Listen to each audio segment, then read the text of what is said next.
Hi everyone, welcome to Real English. Where you learn natural English for real life.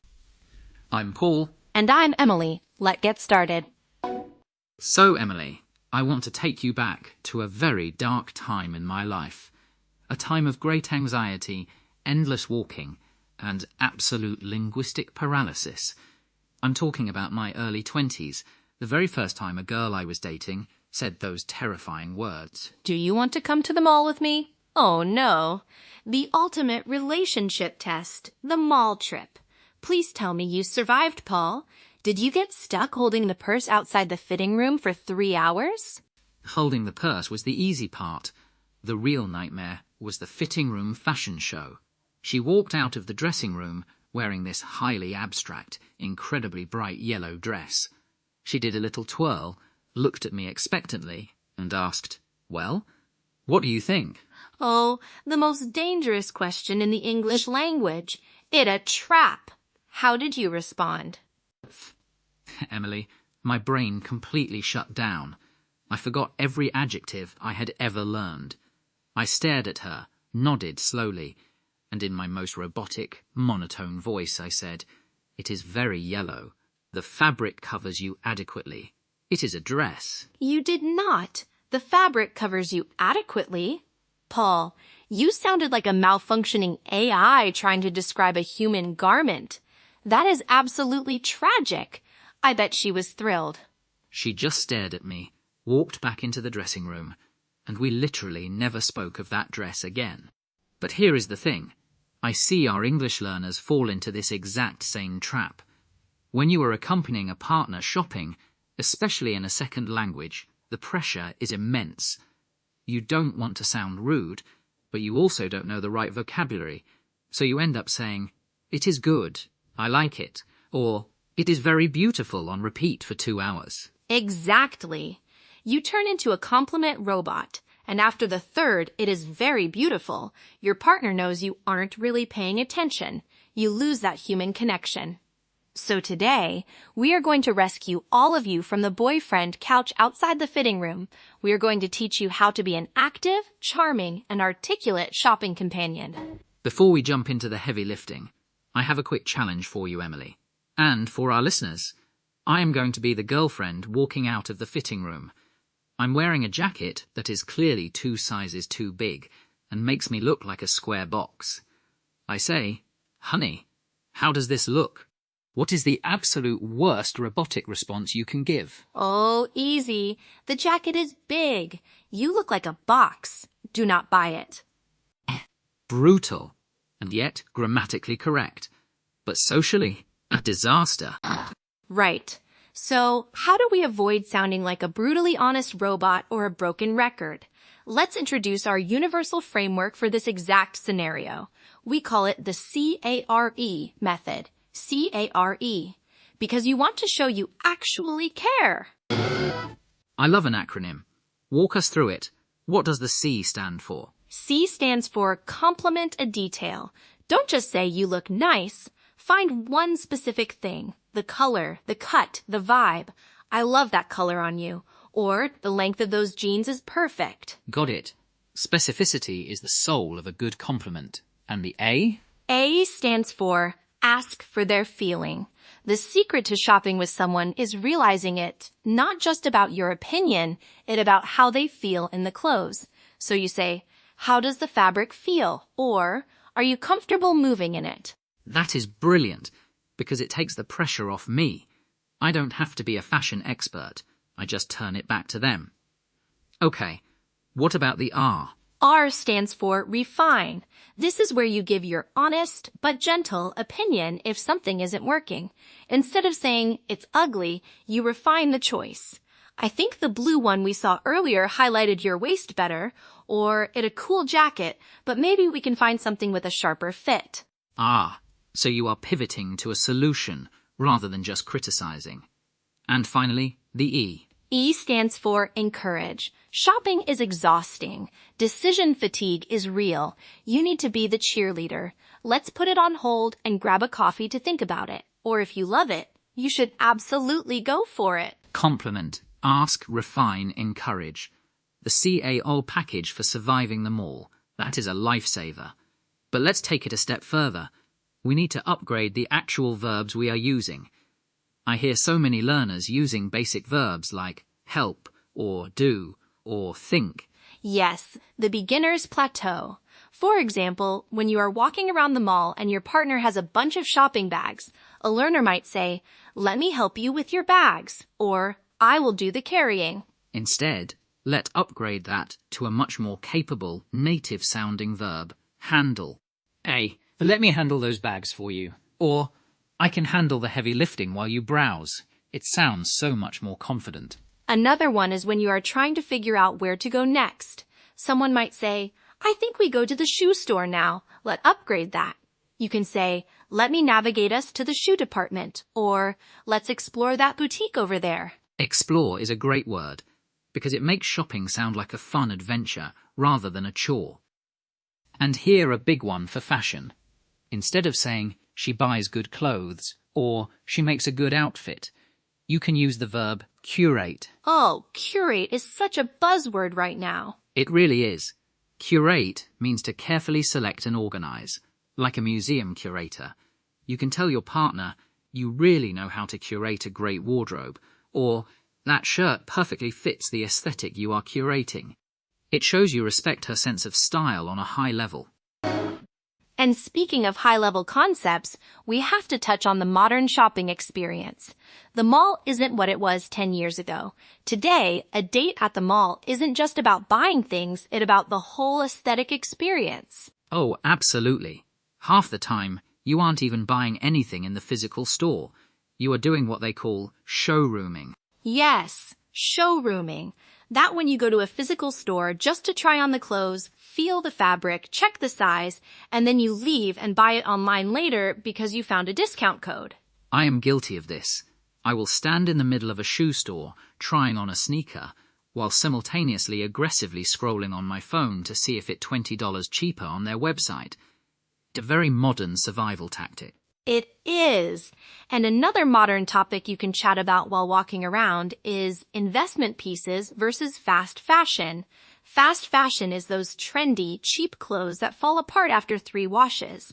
An investment piece is a high-quality item like a leather jacket or a good pair of boots that costs more but lasts forever. That is a fantastic conversation starter.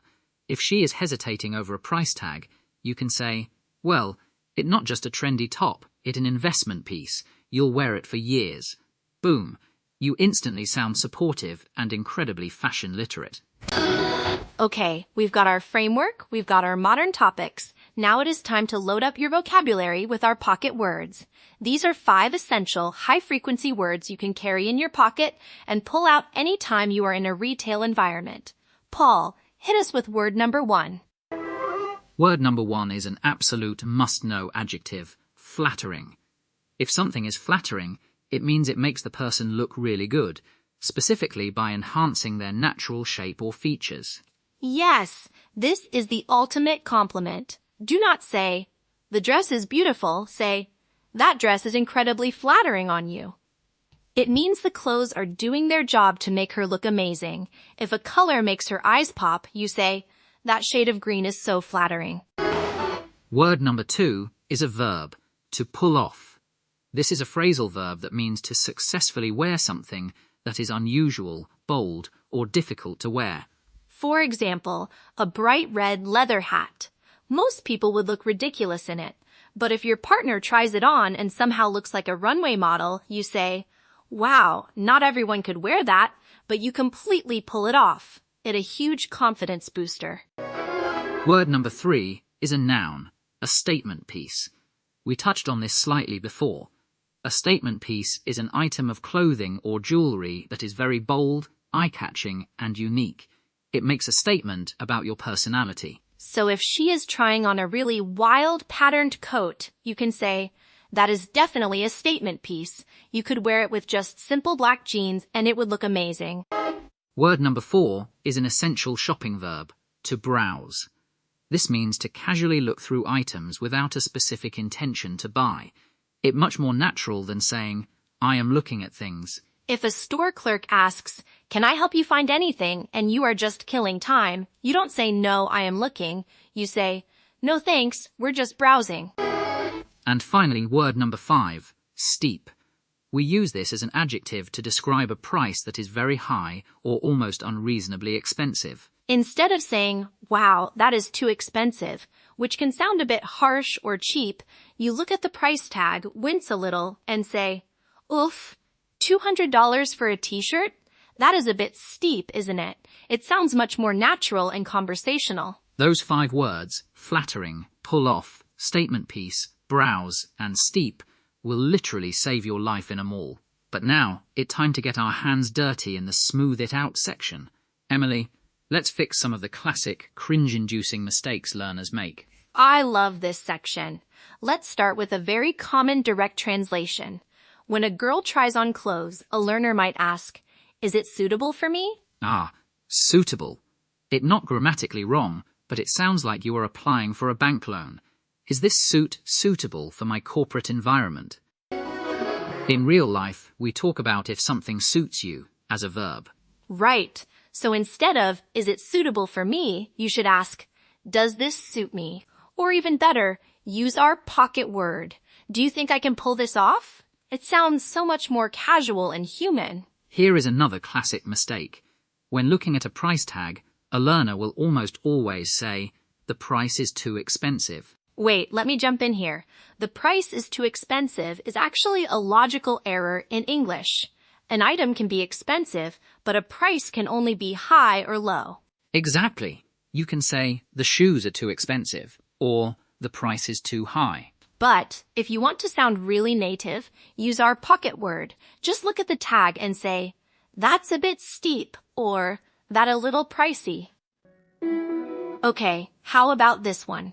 You are waiting while she goes into the fitting room, and you say, "I will wait you outside." Ouch. Wait you is missing a preposition. It should be wait for you. But even then, "I will wait for you outside" sounds a bit formal, like a chauffeur. So what do you say instead? I usually say, "I'll hang out right here." Or, if I have a bunch of bags, I'll joke and say, "I'll hold down the fort out here." Hold down the fort is a great idiom that means to take care of a place while someone is gone. I love that. Take your time, I'll hold down the fort. It sounds supportive. All right, one more. She holds up a shirt on a hanger and asks if she should try it. The learner says, "Yes, try it." Too blunt. It sounds like a command. Instead, make it a gentle suggestion. Why don't you go try it on? Adding the "on" is crucial for clothing, and "why don't you" softens the phrase beautifully. Perfect.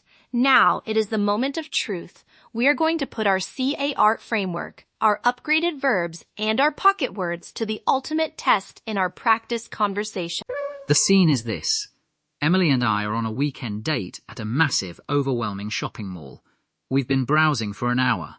We are currently inside a high-end boutique. Emily just walked out of the fitting room, wearing something ambitious. Let's set the stage.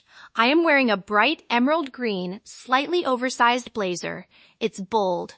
Listen closely to how Paul navigates this without sounding like a robot, and how we handle the natural interruptions of a real conversation.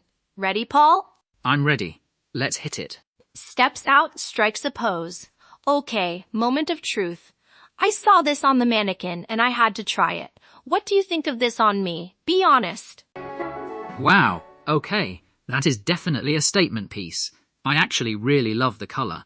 That emerald green is incredibly flattering on you. It really makes your eyes pop. Really? You don't think the shoulders are a bit much? I feel a little bit like an American football player from the 1980s. Well, the oversized look is definitely a vibe right now.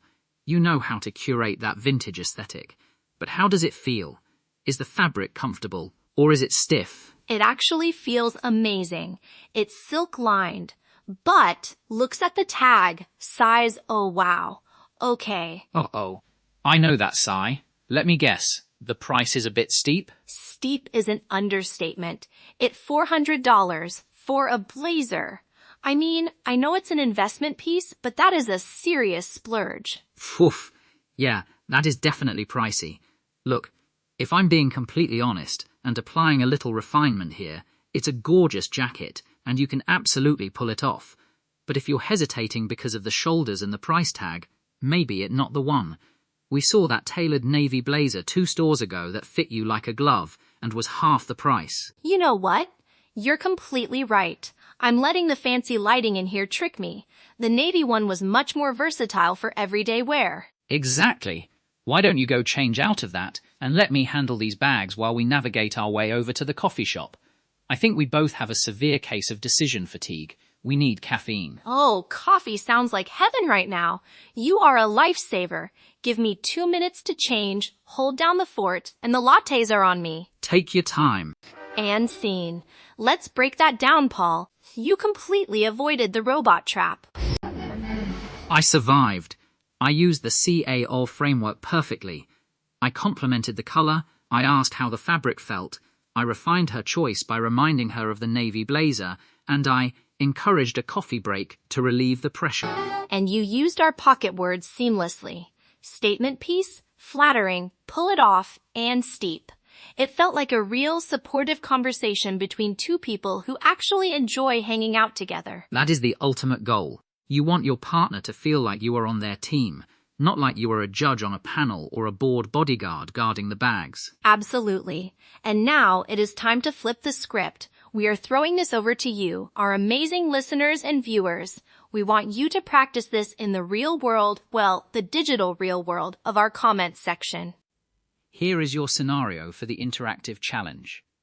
Imagine your partner or a friend walks out of a fitting room wearing a pair of incredibly bright neon pink sneakers. They look at you and say, "Are these too crazy, or should I buy them?" We want you to write your response in the comments below. Try to use our C.A.R.E method, compliment a detail, or use one of our pocket words like pull it off or statement piece. Let us see how natural and supportive you can sound. Don't be shy. Emily and I will be hanging out in the comments, reading your responses, fixing any little robotic translations, and giving you high fives for the best answers. We absolutely love interacting with you guys down there. Well, that brings us to the end of our mall survival guide. Thank you so much for joining us on this episode of Real English. Keep practicing those upgrades, avoid the dictionary definitions, and next time you go shopping, you are going to sound like an absolute pro. Stay curious, keep speaking naturally, and we will see you in the next episode. Bye, everyone!